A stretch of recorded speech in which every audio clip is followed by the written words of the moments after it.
Good day, everyone. I am Desiree Valerian Manigas from DSIT2B. So now we will create a database using WAMP. I will show you how to create a database, put tables, and insert attributes in it. So first, marita sa ato ang console. So MySQL. So first, atong buhaton jud is we will create a database.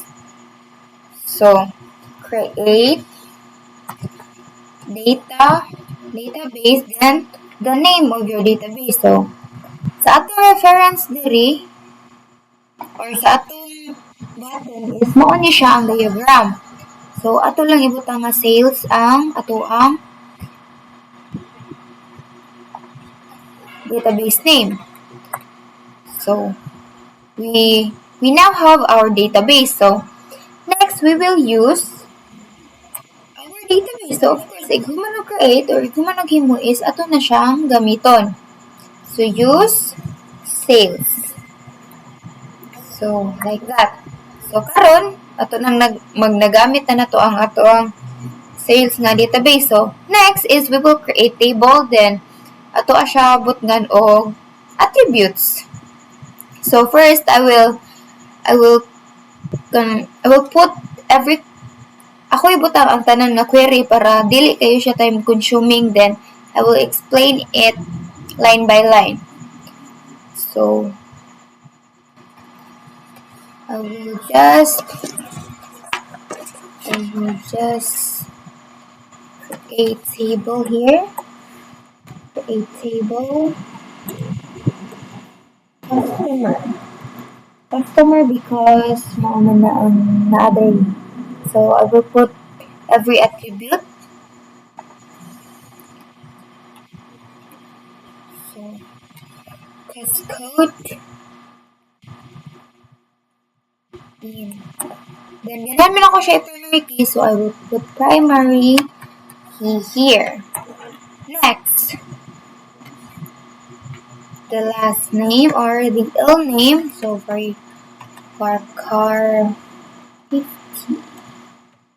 So pwede rata ni siya na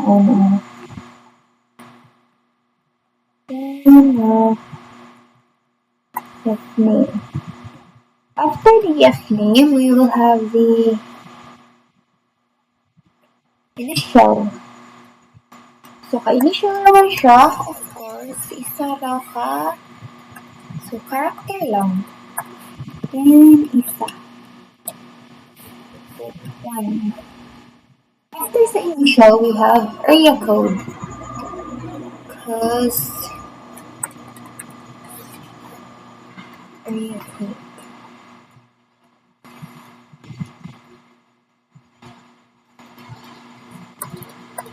Character lang. Put 6 or 5.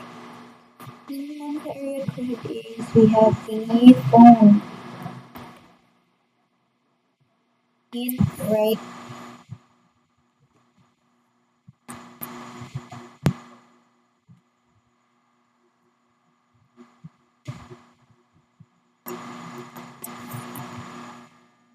Let's see. Phone. The phone is in.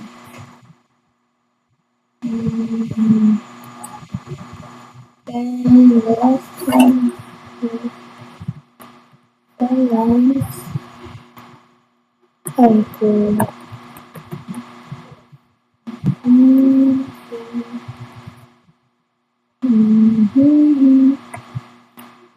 Okay, the customer is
So the first thing you need to do is to, of course, i-open mo yung console. Tapos, create ka og database. So here, nag-create ko og database nga is sales.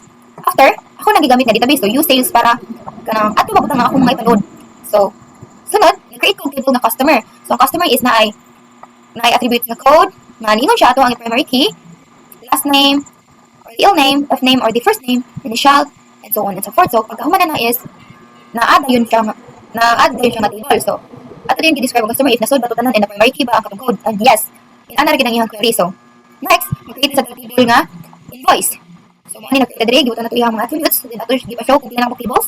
So mana tayo ka table, so customer invoice. Next, nag-add na sa table which is ikatulo na nga table. So atong ginahanglan og vendor. Kaya mo na nakabutang diri vendor. Then gibutan nato iyang mga attributes na atong gipang specify sa primary key. And here, atong show table if na butang ba to or na-add ba to siya nga table. So as we can see, tulo na kabuhat ang table. So na-add na to siya. So next, create table product. So atong gihimo sunod is product na table. Atong gibutang iyang mga attributes, atong gi-specify ang mga foreign key at iyang mga primary key. Ato na siyang butang apelyido para tanaw na to or tanaw na to usod sa table is makita na to nga kana siya primary key, kana siya foreign key. So after na ko i-create iyang mga attributes and whatsoever, ako na sa gipa-show ang table if nag-booster ba to ang ato ang bagong naghimo. So as we can see na natin upat, customer, invoice, product, and vendor. And the last table is kani siya line. Attribute line, pero di siya maklaro. So create table line, then it's attributes and the keys and whatsoever. So as you can see here, nag-error siya. Ang klaro man sa dahang asang error. Ako nabutang sa last is colon, not semicolon. So pwede na nato siya makopy, pero dito nakapuyan og type. Ako rin siyang copy, tapos gibalik ako siya og ako siyang i-paste doon ang colon is ako lang gilis na og semicolon. Then lastly, ako gibalik og show ang table. If na ba jud ko lima ka table kay hindi man ka ba ko na table. So customer invoice line talaga so naara ang lima ka table. Tapos ako gitag sa og describe if ako gitag sa og describe each table para makita nako ang sulod. So mo ni ang query describe customer para makita nimo ang attributes ang sulod sa imong table. So describe dayon ang name sa imong table. So sa ato makita diri na kompletura, na mga primary, and here sa invoice na arasad. And the same sa product, vendor, na mga primary key and the foreign keys. So that is all for my video and I hope you learned something.